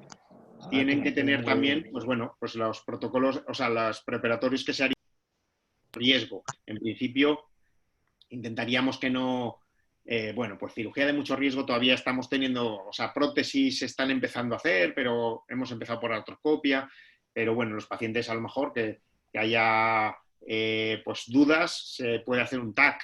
El TAC, hay hospitales donde se tomó como prueba de screening de COVID el TAC tóraco-abdominal de baja dosis. Nosotros de rutina no lo estamos haciendo porque... Y luego en los procedimientos ambulatorios, nosotros, por ejemplo, hemos visto, y seguro que ustedes también, mucho, yo que me dedico al hombro, con el confinamiento ha sido terrible la cantidad de capsulitis adhesivas, hombro congelado que estamos viendo. Para esos pacientes nosotros hacemos es frecuente que hagamos una infiltración intraarticular de cortisona bajo control de rayos. Y ese procedimiento lo hacemos en una sala de procedimientos, no es quirófano, pero... Y esos pacientes no les hacemos, todos los procedimientos que no sean quirúrgicos no vamos a hacer una prueba PCR porque están limitadas, entonces, y porque el coste no compensaría si haces una... Con lo cual, esos pacientes asumimos que podrían ser potencialmente contagiosos. Nos vamos a...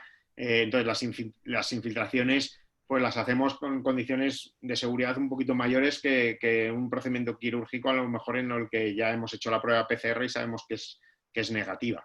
Entonces, en pacientes, poner un yeso, hacer una infiltración, una reducción, no vamos a hacer PCR, pero sí vamos a hacer unas medidas pues también de protección, una bata impermeable, la pantalla de protección, una mascarilla FP2 por lo menos. No hace falta FP3 en teoría para eso. Muchas gracias, Cristian. René, bueno, el doctor René Aguirre, bueno, muy similar a lo que comentó el doctor Cruz, más o menos son los mismos escenarios que tenemos nosotros sobre la urgencia. Nosotros hemos dividido la urgencia en los pacientes, la urgencia respiratoria y las urgencias que no son respiratorias. Entonces, el área de traumatológica está separada y los pacientes que tengan alguna sintomatología respiratoria o que vayan por, no sé, un esguince y adicionalmente tienen en el tamizaje algo de patología respiratoria, pues probablemente sean vistos primero por el lado respiratorio y después para el problema del esguince, por así decirlo.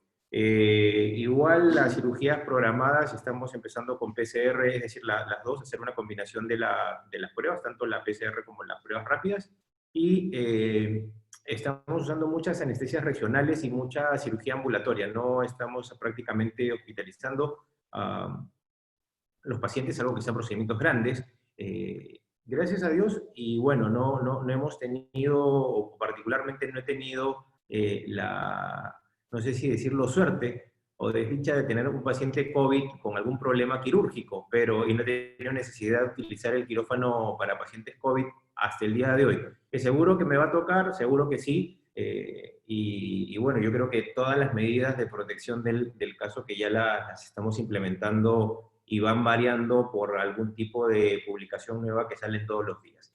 Pero sí, básicamente, doctor Aguirre, muy similar a lo que nos habló el doctor Santiago Cruz. Muchísimas gracias. Muchas gracias. Doctor Wilson. Santiago, yo quería hacer una pregunta, en realidad son dos preguntas, en cuanto cuando vamos a hacer una cirugía electiva o programada. Si tengo un paciente que ha sido infectado con el COVID-19, si dentro de su protocolo prequirúrgico incluye algún tiempo que yo considere después que ha estado infectado, esa es una pregunta. Y la segunda pregunta es si dentro de los estudios prequirúrgicos hay alguna consideración más de las comunes que solemos nosotros pedir, como por ejemplo hacer un poquito más de hincapié en el coagulograma, o también tener en cuenta el tipo de anestesia por el tipo de cirugía que vamos a tener, porque han sido pacientes que han sido comprometidos respiratoriamente. Esas dos preguntas, por favor, doctor. Bueno, yo todavía no he hecho ninguna cirugía electiva en un paciente que haya tenido una neumonía más o menos grave y que la haya superado. Una cirugía programada. Creo que no hay una respuesta clara a esa pregunta de cuánto tiempo es seguro. Creo que hay que tener sentido común. Si el paciente, pues bueno, está completamente recuperado, está saturando perfectamente, pero bueno, es como si cualquier otro paciente hubiese estado ingresado por una neumonía, pues no le vas a esperar a los 15 días de la neumonía, vamos a esperar pues un tiempo prudencial. ¿Cuánto es prudencial? Pues no sé, pero yo creo que depende de la urgencia de esa cirugía. Obviamente es lo que más manda. Si el paciente pues tiene una situación clínica que puede esperar, pues yo creo que por lo menos que tengas evidencia de que la PCR es negativa, la IgM negativa y la IgG positiva, o sea que ha desarrollado anticuerpos, que haya superado con creces la cirugía. Y a nivel de los riesgos de trombo, es cierto que hay pacientes que ahora estamos viendo que superaron la infección y volvieron a ingresar con trombos en las piernas, especialmente los pacientes que tuvieron elevación del dímero D, o sea que hay muchos, bueno, incluso ha habido políticos que han sido famosos porque ingresaron, se infectaron, bueno, en un meeting en concreto, un político estuvo en un meeting, le dieron el alta y luego volvió con embolismos pulmonares, y entonces ya se creó un poco el riesgo de los pacientes que lo superaron, pero luego tienen riesgos posteriores, especialmente trombóticos. Con lo cual yo en un paciente COVID no sé si hay un protocolo definido de cuál es el riesgo el riesgo de desarrollar émbolos, pero seguro que es más alto si todavía mantienen elevados algunos parámetros como el dímero D, entonces en esos pacientes yo tendría precaución. Seguramente si es una cirugía que en sí misma tiene riesgos, especialmente en miembros inferiores, pues creo que habría que ser prudente con la coagulación fundamentalmente. Tampoco he visto que se hayan modificado las pautas de profilaxis tromboembólica posterior a la cirugía electiva. Por ejemplo, hablemos de una cirugía de ligamento cruzado anterior de rodilla. Un paciente ha tenido COVID y ya lo ha superado. Bueno, pues nosotros le pediríamos una coagulación normal. Seguramente no le pediríamos una ecografía de la pierna a ver si tiene trombos, pero bueno, intentaríamos, no sé, si el paciente ha pasado el COVID, esperar por lo menos un par de meses a que ya tengamos. Pero creo que no hay una respuesta todavía muy clara del riesgo real de los pacientes que ya lo superaron. Todavía no hay tiempo suficiente para decir, mire, estos pacientes tienen un 30% más de riesgo de trombosis. Seguramente hay un riesgo incrementado, pero ¿cuál es el porcentaje? Y si eso tiene que llevarnos a modificar la pauta o a esperar, y además cuánto tiempo hay que esperar, si a lo mejor ese paciente tiene un riesgo durante un par de meses y luego ya se iguala al resto de la población. No lo sé, es muy difícil responder a esa pregunta. Muy bien, Bueno, muy interesante el tema de la trombosis post-COVID. Muy bien. Creo que Wilson tenía alguna pregunta por ahí. No sé, Víctor Hugo. ¿Wilson? Bueno, algo sucedió. Dale, por favor, Víctor Hugo. Creo que bueno, había preguntas. sí, bueno, creo que no hay más preguntas de este tipo. Si bien la coagulación, como decía el doctor, yo le hice esa pregunta porque la realidad es que vamos a tener, me parece, muchas complicaciones, sobre todo los que nos dedicamos a todo lo que es cirugía protésica. Sí. Pero bueno, no hay nada en evidencia y realmente la evidencia y la experiencia es la que en este momento nos va a dar una pauta y nos va a marcar los protocolos, ¿no? Pues me parece que todos los que están un poco más avanzados que nosotros en Sudamérica en el tema del COVID van a empezar ahora a experimentar este tipo de situaciones y de problemas. Está el doctor Alberto Sulzer, que es el director de uno de los hospitales más grandes acá en Santa Cruz de la Sierra. No sé si está conectado por ahí para que nos dé una pauta o un pantallazo de cómo se está manejando en el hospital, que es uno de los hospitales principales dentro de nuestra ciudad. No sé si está por ahí, doctor. Estoy, pero voy a ver si me... Sí, lo escuchamos perfecto, doctor, puede hablar, lo escuchamos bien. Me agarró desprevenido. Perdón, perdón. Yo estaba de mirón mirando. Qué bonito. Dos preguntas, doctor. Primero, una fractura de cadera en una persona mayor de tercera edad es una emergencia. Usted sabe que está dentro de las 24 a 48 horas lo mejor el resultado. ¿Qué hacemos? En nuestro país las pruebas del PCR tardan 5 o 7 días y usted no puede tener un paciente internado en una sala de emergencia, ¿no? Generalmente son personas mayores, le hacen una radiografía, todo le tienen un pulmón dudoso y ya lo pasan al sector COVID y ya la cirugía se posterga. Primero, ¿qué hacen ustedes con un paciente que llega y tenemos que operarlo, no de emergencia, pero de urgencia dentro de las 24 o 48 horas? Segundo, otra pregunta, ¿qué hacemos con los pacientes con fracturas expuestas? Fracturas expuestas, usted tiene que entrar. Anoche ha llegado un paciente con arrancamiento de miembro superior, lesión de la arteria humeral, hay que operarlo. ¿Qué hacemos con las pruebas? No podemos esperar pruebas en nuestro país, no podemos operar pruebas. ¿Cuál es la conducta en estos casos de emergencia? Esa sería mi pregunta. ¿O cómo proceden ellos en este momento con el COVID? A los panelistas. Bueno, nosotros en la clínica tuvimos dificultad para hacer pruebas al principio y tuvimos fracturas de cadera y tuvimos que operar las fracturas de cadera. Si no hay disponibilidad de hacer pruebas, yo creo que una alternativa, sobre todo en gente mayor, es hacer un TAC torácico. las imágenes son tan características que si tienes una neumonía bilateral basal y es un paciente mayor, vas en un contexto clínico de pandemia, pues es casi seguro que va a tener un COVID activo en ese momento. Y tienes que balancear si el riesgo es mayor por operarle o por no operarle. Y en general, pues estoy de acuerdo que nosotros las fracturas de cadera no se quedó ninguna sin operar. O sea que las operamos porque la propia fractura en sí pues tiene un riesgo, un pronóstico infausto si no se... en España además tuvimos un drama con las residencias de ancianos. En la población española pues tenemos mucha gente mayor en Madrid en concreto, y algunas residencias de ancianos, la tasa de infección fue del 80% o del 100%. Había residencias donde todos los abuelitos estaban infectados, el personal sanitario que los cuidaba también. La mortalidad fue altísima, la mayor tragedia que hubo fue en las residencias de ancianos, fue tremendo. O sea que esa es una situación.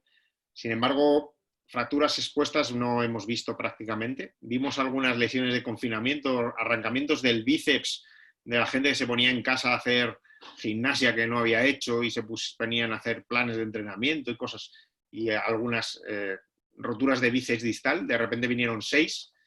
Vimos una cosa curiosa, nos han llamado la atención, no sé si está muy contrastado, vimos parálisis del ciático popliteo externo, que no sé si es por postural, porque la gente estaba teletrabajando y estaba con las piernas cruzadas, no sé, pero vinieron a urgencias varios casos seguidos. En una semana vinieron 6 que normalmente no se veía. O sea, vinieron cosas poco habituales que no habíamos visto tanto. Pero bueno, lo que es las fracturas, en el caso de que no haya disponibilidad de test, creo que un TAC torácico de baja dosis ayuda mucho a discriminar. Nuestros colegas, los cirujanos generales, tuvieron muchas sospechas de apendicitis que finalmente fueron COVID. En pacientes jóvenes, muchos con dolor abdominal agudo, resultaron ser COVID. O sea, que muchos habrían pasado por quirófano y luego no era una apendicitis. Eso generó, o sea, hablando con cirujanos generales, tuvieron esa experiencia o sea,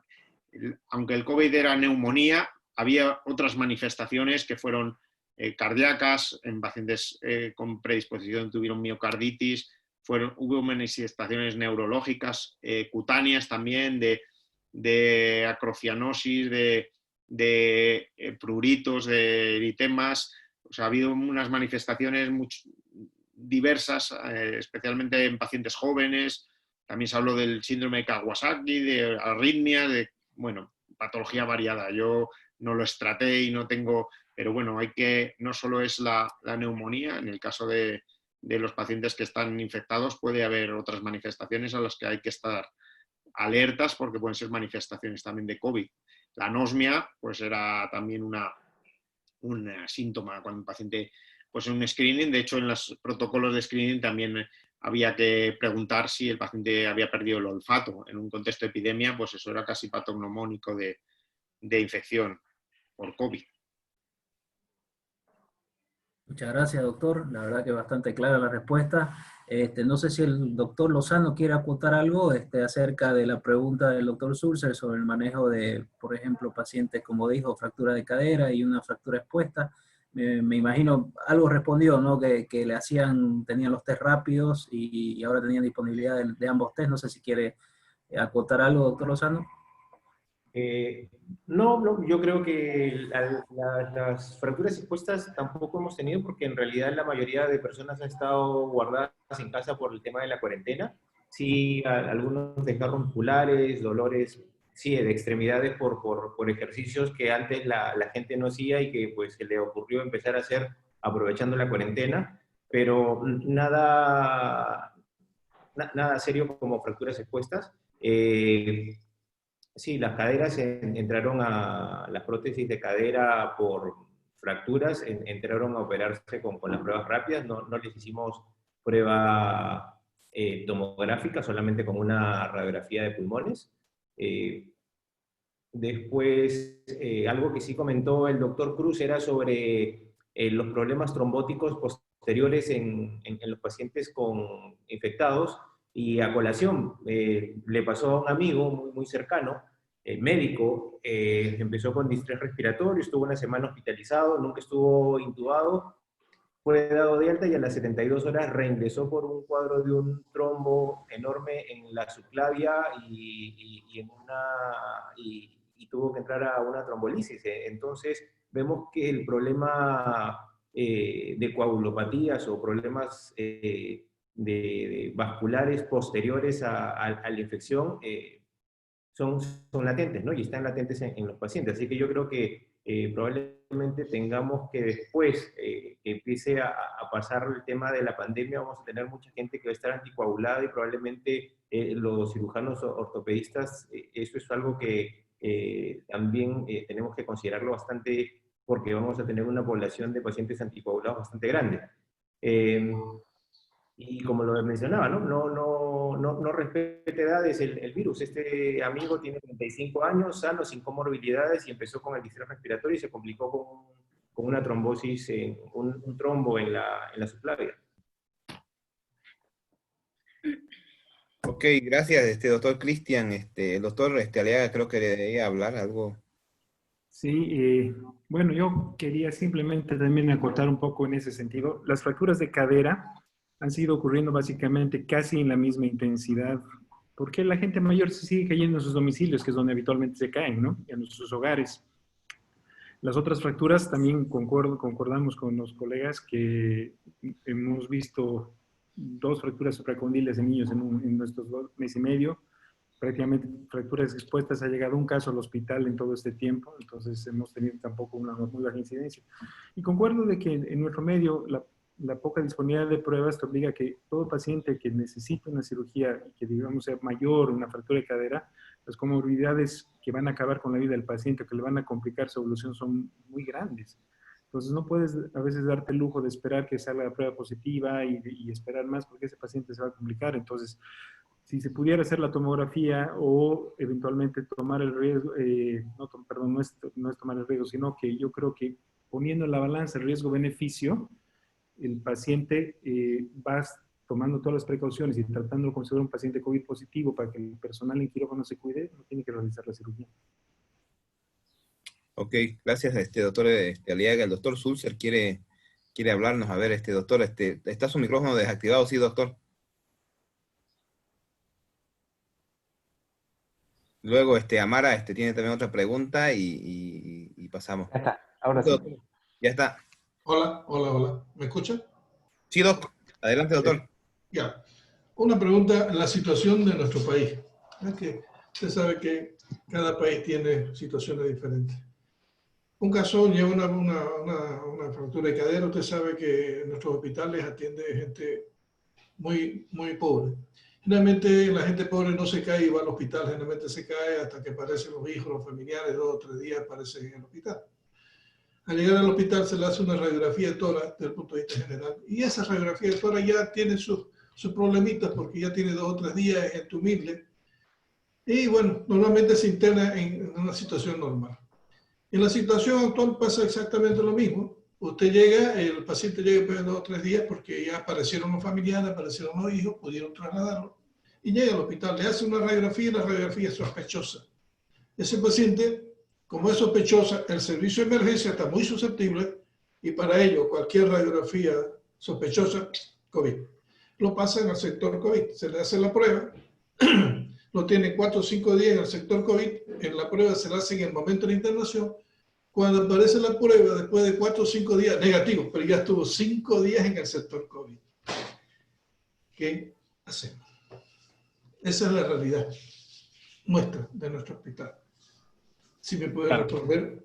Claro, hay que aclarar, Santiago, el doctor Sulzer trabaja en el hospital público más grande de Santa Cruz. La realidad es un poco diferente ahí al de los centros privados, como el de Maneja Cristian o el de nosotros. Es importante esta pregunta, porque no disponen de todos los elementos que normalmente disponemos en otros lugares, ¿eh? Adelante, Santiago. Claro, ahí a nivel de, aislamiento llega un momento en la epidemia que hay tanta gente infectada que los circuitos, el aislamiento de contactos, está tan desbordado el sistema sanitario que es imposible llegar a trazar todos los contactos. Cuando estaban en Madrid, yo tengo muchos amigos en los hospitales públicos grandes de Madrid, hay 4 hospitales principales, La Paz, el Ramón y Cajal, el 12 de octubre y el Gregorio Marañón, donde tenían el 95% de los pacientes eran COVID. No había manera de tener un circuito limpio porque todo el hospital estaba absolutamente infectado. Todos los sanitarios que habían estado expuestos de alguna manera. Llegó un momento que las autoridades sanitarias dejaron de recomendar hacer test a los médicos que habían tratado o a las enfermeras que habían tratado o a los celadores que habían estado en contacto, porque si lo hacían no iban a tener personal sanitario para atender a los pacientes, porque iban a salir positivos. O sea, eso es la realidad. Llegó un momento que se dejó de hacer, bueno, se hacían test cuando había síntomas, pero no porque habías tenido contacto con alguien, porque todos habían tenido contacto y porque si, o sea, en esa situación estuvimos a finales del mes de marzo, era dramático y realmente ahí, pues bueno, pues has estado expuesto y bueno, cruzas los dedos que no desarrolles la neumonía y no tienes mucho más. O sea, esa es la realidad de ese momento. Ahora parece que por ejemplo, en Madrid, ayer pasamos de fase 0, que es la fase de confinamiento, a la fase, digamos, de desescalada, donde ya podemos contactar con familiares, juntarse a grupos de hasta 10 personas, bueno, salir a los parques, hacer deporte, bueno, todo eso.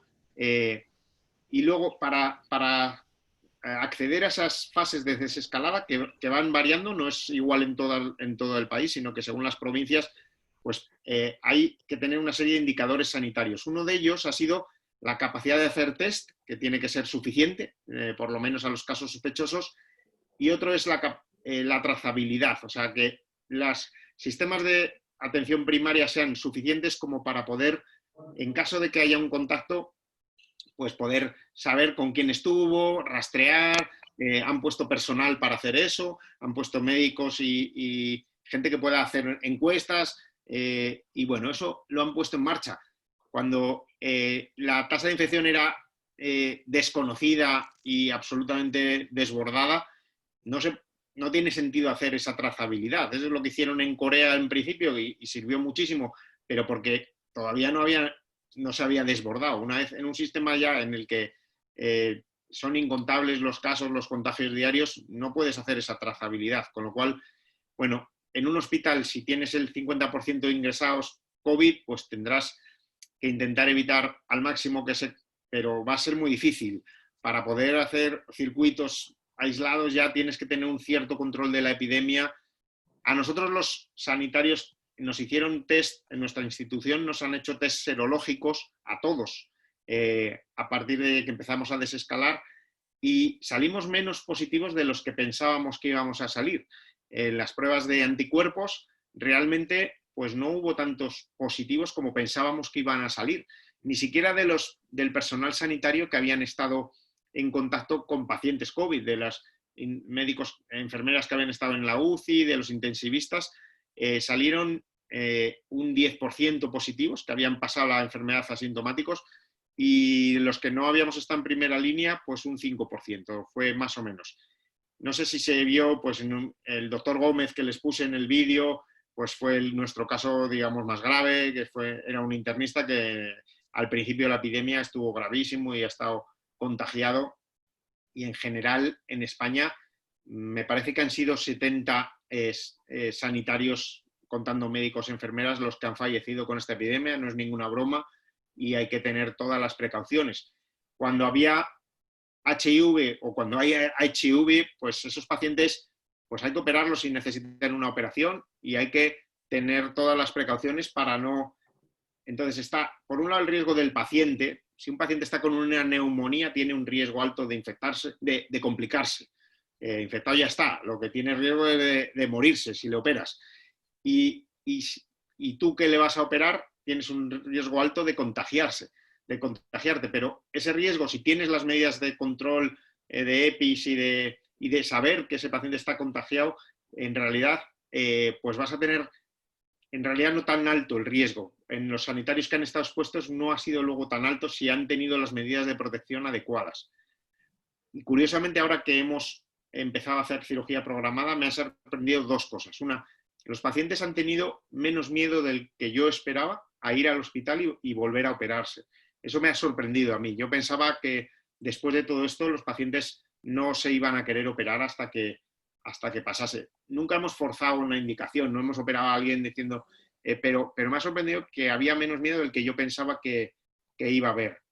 Y algunos pacientes nos han dicho, doctor, yo ahora es el mejor momento de operarse porque ustedes están tan concienciados de que esto ha sido muy grave que van a tomar todas las medidas para evitar que yo me contagie. Y a lo mejor dentro de 2 meses ya se va a relajar la cosa y no van a tener tanta precaución. Eso me sorprendió, me lo dijo un paciente y digo, bueno, pues igual tiene razón, ¿no? Porque ahora le estamos haciendo test a todos, estamos todos con mascarillas, el paciente viene con mascarilla, no hay aglomeraciones y todos estamos muy concentrados en que hay que tener todas las medidas. A lo mejor dentro de un mes ya vas a relajarse, esperemos que no, pero eso es inevitable y las cosas según ves y a lo mejor habrá más riesgo dentro de un mes que el que hay ahora, no lo sé, eso es algo que me cuestione. ¿Le puedo responder? Claro. Sí. La pregunta básica, no sé si usted me entiende, una aclaración. Yo soy Ramón y Cajal, Palacio Carvajal, 1982, en el Hospital Ramón y Cajal, allá me formé. La pregunta era la siguiente, o sea, no sé si usted entiende. Yo le hago la prueba de COVID para 5 o 6 días o 7 días, si es que tenemos suerte, y lo colocan en el sector COVID de ese paciente. Cuando sale la prueba, me da negativa, pero ya estuvo 7 días con gente de COVID. Esa es la pregunta. Si no tiene, lo completamos. O sea, claro. Eso es... ¿Me entienden? No por mí, por el paciente. Sí, pues claro. Y por vos también. Por supuesto, pero el problema es que cada 7 días las pruebas lo meten en un sector COVID, donde están toda la gente y no son adecuados los ambientes. Y bueno, cuando sale negativo, sí, pero estos 7 días en COVID. Sí. Lo ideal sería tener una zona intermedia. Eso sí. Paciente, pero claro, eso depende de cada centro, si existe esa posibilidad, pero bueno, eso...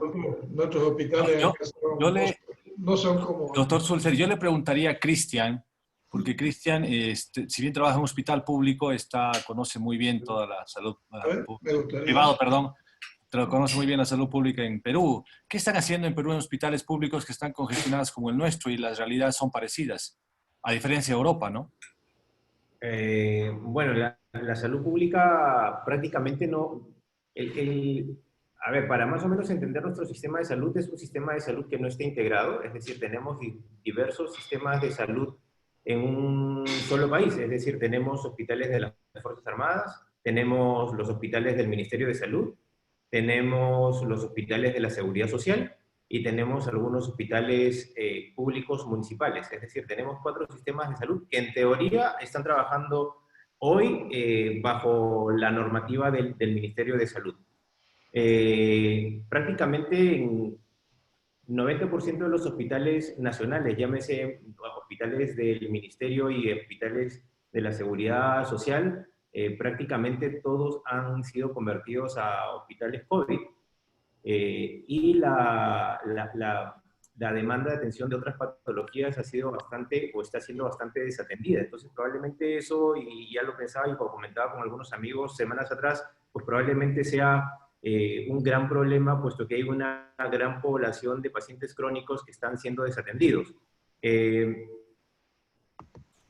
¿Cuándo retomarán? Pues la verdad es de que es un poco difícil, porque ir a un hospital público, por lo menos aquí en América Latina, pues es hablar de gran concentración de masas poblacionales, y entonces yo puedo citar con intervalos de 30 minutos, 40 minutos un paciente, pero acuérdense que pues, la consulta en la mayoría de nuestros hospitales públicos tienes el pabellón de consulta ambulatoria y tienes grandes salas de espera, y entonces las posibilidades de aglomeración y hacinamiento en estas salas va a ser muy grande por más que tú espacies la consulta. Entonces yo lo veo en este momento un problema bastante crítico, por lo menos en América Latina, la solución de problemas que no sean COVID. Nuestros hospitales están colapsados y hay una gran población desatendida. Tenemos muy poquitos hospitales que no sean hospitales COVID. Y de hecho a las clínicas privadas, hay clínicas que ya inclusive el ministerio ha sacado una relación de clínicas que solamente son para COVID y clínicas en teoría no COVID. Pero como comentaba el doctor Sulzer, hay algunos pacientes que están en el limbo y que pues no sabe si son o no son, puesto que no están a disponibilidad en muchos centros las pruebas para poder establecer el momento de la enfermedad, si es que la presentaron o no. Entonces, yo creo que la realidad para América Latina es una realidad que pues probablemente tenga matices distintos a las que viene teniendo España o la que tenga pues los países europeos que ya están en pleno descenso de la curva. Veo bastante difícil por lo menos de que la población se acerque a hospitales, a atenciones que no sean COVID en los próximos 4 o 5 meses, y yo creo que va a ser un problema de salud pública muy grande en nuestra región. Bueno. Muchas gracias, Cristian. Doctor Onishi. Amara, ¿ibas a hacer alguna, al doctor Aliaga, creo? Un comentario. Yo creo que todos los hospitales en Latinoamérica, en nuestra ciudad, tienen algunas características, y en eso yo creo que nosotros en nuestro protocolo, y el hospital está haciendo eso, tiene un área de pacientes COVID positivos, tiene los pacientes libres de COVID en teoría y los pacientes, un área de sospechosos. Yo creo que eso se puede ir manejando de cierta forma y tomando todas las medidas de bioprotección de acuerdo al nivel. Entonces yo creo que falta también de que nosotros, como servicios de traumatología, nos acerquemos a las emergencias, nos acerquemos a los jefes de medicina interna, creemos un protocolo especial para estos pacientes que sí o sí necesitan operarse. Entonces también, por eso les decía, nosotros hemos implementado un pequeño protocolo que es muy sencillo, por eso lo voy a copiar al que quiera, pero estamos intentando coordinar con el área quirúrgica, estamos intentando coordinar con el área de medicina interna, como para que los pacientes vayan pudiendo salir adelante y justamente estos vacíos intenten resolverse.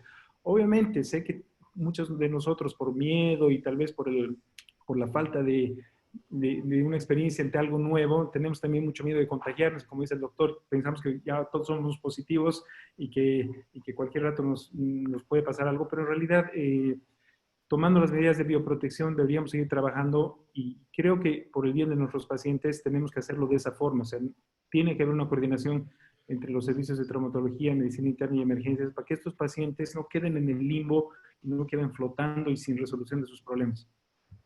Doctor. Okay, muchas gracias, doctora Aliaga. Bueno, yo creo que ha sido ya muy explícito todo. Hemos podido resolver algunas dudas, bastantes dudas. La experiencia europea, la experiencia latinoamericana, el doctor Lozano, nuestra experiencia aquí en Santa Cruz con el Hospital La Petrolera, la Caja Petrolera, la Caja Nacional, la parte privada, el Hospital San Juan de Dios. Y agradecerles a todos por la participación. Ya tenemos más o menos un panorama claro de lo que es el COVID, cómo podemos regresar a nuestra práctica habitual de traumatología y ortopedia. Y agradecerles a todos, ¿no? Santiago, gracias por tu tiempo, por lo que nos ha hecho presente este caso. Doctor Lozano también por el tiempo dispuesto, y a todos los panelistas por el tiempo, les agradezco mucho, y estamos hasta la próxima que podamos reunirnos, ¿no? Gracias a todos. Que tengan buen día a todos. Muchas gracias y nada, que lo pasen lo antes posible y que volvamos todos.